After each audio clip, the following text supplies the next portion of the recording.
Hey guys, it's Nico here, and it's currently 30 minutes away from being 2022. Another great year. A great year I already know is coming. I won't get too much into that, but Happy New Year, guys. I think there's no better way to get into the new year than starting by learning something like getting a swap going. So, how do you use a swap? Well, what is a swap? A lot of times when you're looking for a coin, you will, say a coin just came out and you're trying to find it. It's not on Coinbase, it's not on Voyager, whatever you look for. So you look and it's on, some sketchy site you've never seen. So that's not always the best route to go. You know what I mean? Sometimes the best route to go is swaps. Swaps can be pretty difficult to get going initially, but once you get the steps down, it's really not that hard. Pancake swap. There's a couple different swaps: sushi swap, pancake swap, Uniswap. But the two I really focus on are Uniswap and Pancake Swap. I initially was using Uniswap a lot. So the only thing that they really differ on is which blockchain that each one is built on. And they all have their own advantages, but the Pancake Swap is actually the one I found the most useful and most cost effective, at least. With Uniswap, oftentimes the fees can just completely take away your margins. So I've really found a good way to use Pancake Swap. And a lot of times what people do is, they're trying to figure out the swap on their computer, they're watching something on their phone. You can actually do it all on your phone, and it's not as, complicated as it seems. So what you're going to want to do first is have some Binance coin, BNB. You can get that on, Binance.us, or you can get it in a couple different places. KuCoin is a good place. That's where I usually get my BNB. But essentially, you want to, like in the last video, we talked about transferring money from one place to the next. Well, say you send your money from Voyager to KuCoin, bam. So now you have money in KuCoin. Get some BNB from there. What you're going to want to do is have a trust wallet as well. So when you have a trust wallet, you're just going to go in there and you're going to find your BNB address.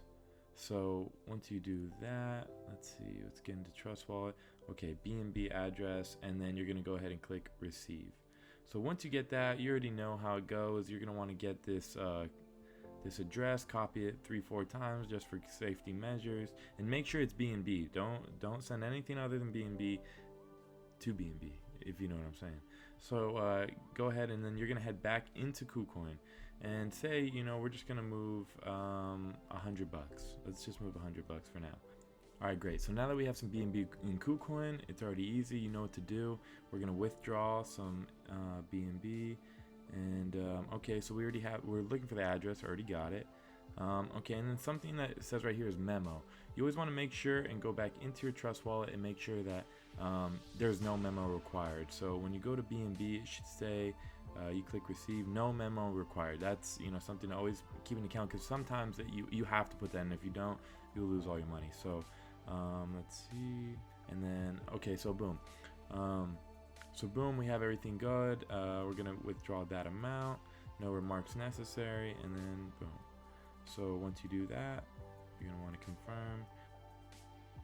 Okay, and then we're gonna get a verification code here. Boom. All right, and just like that, we've sent it over to Trust Wallet. And Trust Wallet is actually it gets there relatively quickly. In fact, it should be there pretty soon. And once it gets there, all we have to do from there is convert it into Binance Smart Chain. All right, and so once that BNB goes ahead and comes in, you're gonna want to refresh, make sure that's in there. Boom. So then you're gonna go to BNB, and you're gonna click right here where it says swap, and you're gonna swap it to Smart Chain. So once you swap it to Smart Chain, boom, you're gonna do everything, put in 100%, swap it all. Once it's swapped to Binance Smart Chain, you're just gonna have to give it a minute. Sometimes they'll say it take a couple minutes, usually doesn't, and then boom, the money's gone. Nope, just give it a second and it'll come back around. Just keep refreshing, and then once it turns into Binance Smart Chain, we're good to go. All right, so now that it's been converted into Smart Chain, and you can see that 106. So once you have your money in Trust Wallet, you have your BNB Smart Chain, then you're gonna go and get on Google and just look up Pancake Swap. Make sure you pick the right one, and then from here you're gonna go ahead and select connect a wallet. So once you connect wallet, you're gonna click, instead of pressing Trust Wallet like you would think, you're gonna press Wallet Connect. From Wallet Connect, you're gonna see Trust Wallet's an option, top option, and then boom, and then it will basically just from there connect your wallet into the app. So then you can go ahead and go back, and boom. So as you can see, your wallet's right there, and you're gonna go ahead and go to trade. And from there, you'll be inside the swap, able to transfer whatever it is that you want to trade. You say max here and then swap. Oftentimes, if it doesn't go through, all that needs to change is the slippage. So you're going to go to settings, and then you'll change the slippage. But another way that you can do it and use and always get 0.1% slippage is you go and do that, and then you're going to go to the ADA, and you're going to go and press, and everything past the dot or the period is going to be zeros. And then once you do that, it should go through every time. So this is just how you're going to basically execute a smart contract, and how you can use Pancake Swap to not only trade on small everyday trades, and or also just make big investments into projects that you're looking at that you found that may not be put on every exchange. Maybe it's just on Pancake Swap, maybe it's on Uniswap. Well, either way, no matter what exchange it is, no matter what swap it is, you can do the same process and get similar results.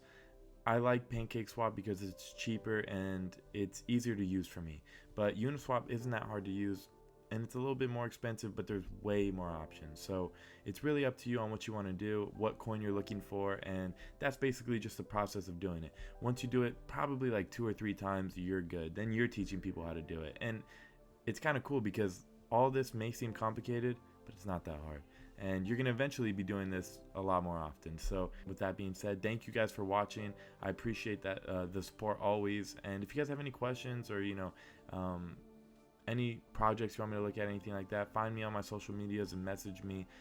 If you ever want to sit down and just talk and figure out what kind of crypto you would be interested in, or how to just one-on-one, I can always do that too. So with that being said, thank you guys for watching, and I'll see you in the next video.